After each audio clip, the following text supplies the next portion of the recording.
In this video, we will talk about how Linux deals with users and groups. We've talked a bit about users and groups in regard to permissions and things like that, but we haven't really gotten specific. What exactly is a user? What exactly is a group? Well, it's pretty easy to say a user's an account, but how's that defined? Well, there's a file. It happens to be called the password file, and let's take a look at it.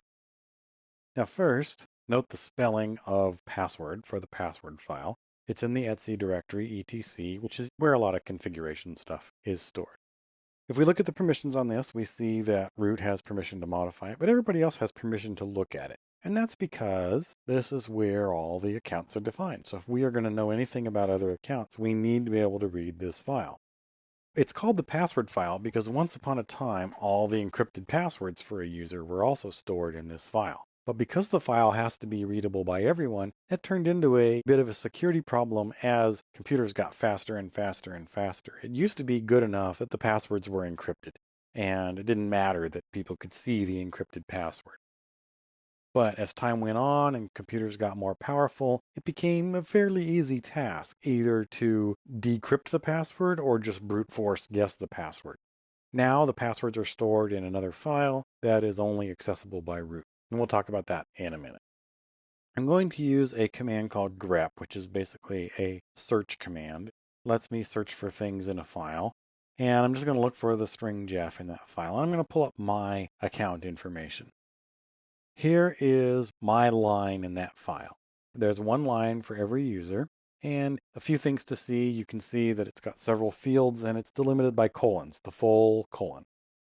The first field is the account name. The account name is Jeff. The second field, where that X is, that is where the encrypted password used to go.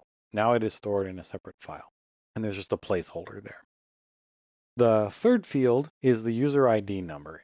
Every user has a unique number, it's just an integer, a unique number, a user ID, UID for short. And that's what actually matters. When a file is defined to have an owner, what's stored is the UID of that owner.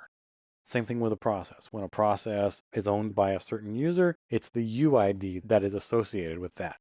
So like when we do ls -l and we see the names in there for file ownership, that's because the ls command has gone and looked in the password file and found out what the names are for all those user IDs that are associated with the files.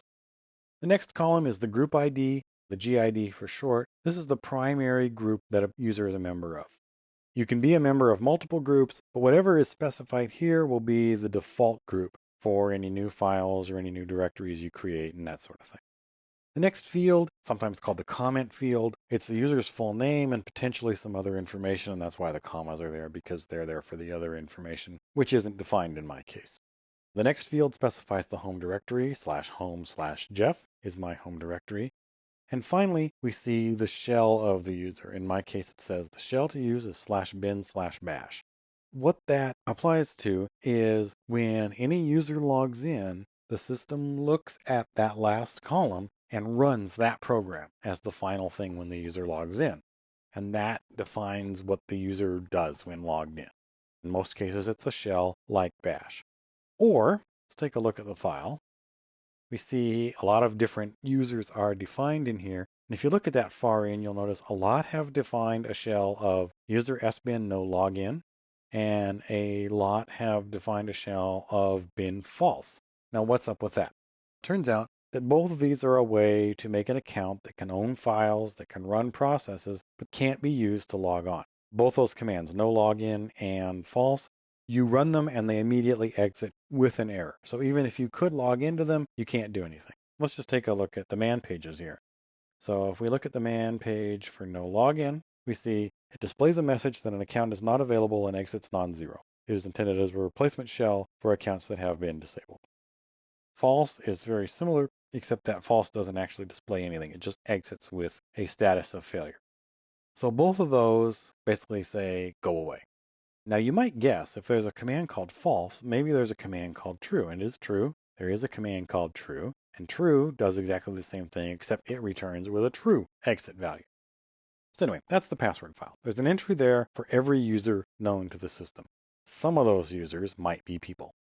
Now, the group file is very similar, and we're just going to take a look at that. It's called etc group, And there are fewer columns in the group file. And the first field is the name of the group. So there's a group called Jeff, for example. There's a group called My Group.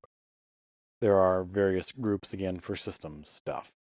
The next field where there's an X, that is a password field. There could be a password applied to a group. Again, it would be an encrypted password.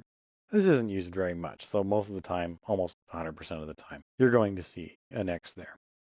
Next, we have the group ID. Like the UID, that's just a number that defines the group.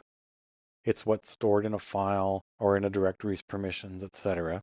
And finally, there is an optional comma-separated list of users who belong to that group. So on my system, it's pretty basic. I don't have any real interesting groups, but there could be multiple people listed in a group.